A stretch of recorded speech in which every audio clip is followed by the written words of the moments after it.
ಎಲ್ರಿಗೂ ನಮಸ್ಕಾರ. ಮೊದಲನೇ ಪ್ರಶ್ನೆ, ಆಡಮ್ ಸ್ಮಿತ್ ರಚಿಸಿರುವ ಜನಪ್ರಿಯ ಗ್ರಂಥ ಯಾವುದು? ರಾಷ್ಟ್ರಗಳ ಸಂಪತ್ತು. ಎರಡನೇ ಪ್ರಶ್ನೆ, ದ ಪ್ರಿನ್ಸಿಪಲ್ ಆಫ್ ಎಕನಾಮಿಕ್ಸ್ ಗ್ರಂಥ ಬರೆದವರು ಯಾರು? Alfred marshal. ಮೂರನೇ ಪ್ರಶ್ನೆ, ಕೊರತೆ ವ್ಯಾಖ್ಯಾನ ನೀಡಿದವರು ಯಾರು? Lionel Robbins. ನಾಲ್ಕನೇ ಪ್ರಶ್ನೆ, ಅರ್ಥಶಾಸ್ತ್ರದಲ್ಲಿನ ಸೂಕ್ಷ್ಮ ಮತ್ತು ಸಮಗ್ರ ಎಂಬ ಪರಿಭಾವನೆಗಳನ್ನು ಮೊದಲು ಬಳಸಿದವರು ಯಾರು? ರಾಗ್ನರ್ ಫ್ರಿಶ್. ಐದನೇ ಪ್ರಶ್ನೆ, ಸುಸ್ಥಿರ ಅಭಿವೃದ್ಧಿ ಪರಿಕಲ್ಪನೆಯನ್ನು ಮೊದಲ ಬಾರಿಗೆ ಬಳಸಿದ ಕೀರ್ತಿ ಯಾರಿಗೆ ಸಲ್ಲುತ್ತದೆ? ಬ್ರಾಂಟ್ ಲ್ಯಾಂಡ್ ಆಯೋಗ. ಆರನೇ ಪ್ರಶ್ನೆ, ಅಂತರ್ಗತ ಬೆಳವಣಿಗೆಯನ್ನು ಪ್ರತಿನಿಧಿಸುವ ಸರ್ಕಾರದ ಘೋಷಣೆ ಯಾವುದು? ಸಬ್ ಕಾ ಸಾಥ್ ಸಬ್ ಕಾ ವಿಕಾಸ್. ಅರ್ಥಶಾಸ್ತ್ರದಲ್ಲಿನ ಓಕೋಸ್ ಮತ್ತು ನೋಮೋಸ್ ಎಂಬ ಎರಡು ಪದಗಳು ಯಾವ ಭಾಷೆಯಿಂದ ಬಂದಿವೆ? ಉತ್ತರ ಗ್ರೀಕ್ ಭಾಷೆ. ಎಂಟನೇ ಪ್ರಶ್ನೆ, ಅಮರ್ತ್ಯ ಸೇನ್ ಅವರವರು ನೊಬೆಲ್ ಪಾರಿತೋಷಿಕವನ್ನು ಎಷ್ಟರಲ್ಲಿ ಪಡೆದರು?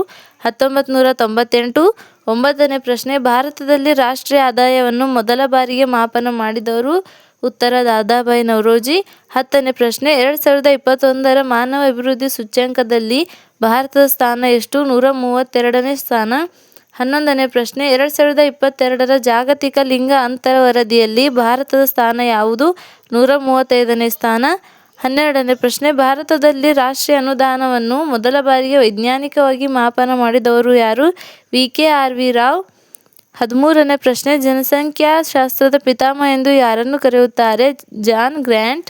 14ನೇ ಪ್ರಶ್ನೆ, ಭಾರತದಲ್ಲಿ ಮೊದಲ ಜನಗಣತಿಯನ್ನು ಎಷ್ಟರಲ್ಲಿ ಮಾಡಲಾಯಿತು? 1872. 15ನೇ ಪ್ರಶ್ನೆ, 2011ರ ಜನಗಣತಿಯ ಪ್ರಕಾರ ಭಾರತದಲ್ಲಿನ ಮಕ್ಕಳ ಲಿಂಗಾನುಪಾತದ ಸಂಖ್ಯೆ ಎಷ್ಟು? ಉತ್ತರ 918.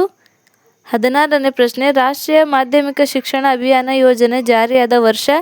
ಮಾರ್ಚ್ 2009ರಲ್ಲಿ. 17ನೇ ಪ್ರಶ್ನೆ, ಆದಾಯ ಮತ್ತು ಸಂಪತ್ತಿನ ಹಂಚಿಕೆಯನ್ನು ವಿವರಿಸುವ ರೇಖೆ ಯಾವುದು? ಲೊರೆಂಜ್ ರೇಖೆ.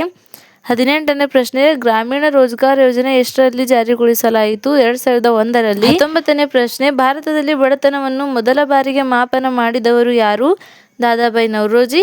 20ನೇ ಪ್ರಶ್ನೆ, ಕೇಂದ್ರ ಉಗ್ರಾಣ ನಿಗಮವನ್ನು ಎಷ್ಟರಲ್ಲಿ ಸ್ಥಾಪಿಸಲಾಯಿತು? 1957. Thank you. ಈ ವಿಡಿಯೋ ನಿಮಗೆ ಇಷ್ಟವಾದಲ್ಲಿ ಸಬ್ಸ್ಕ್ರೈಬ್ ಮಾಡಿ, ಸಪೋರ್ಟ್ ಮಾಡಿ.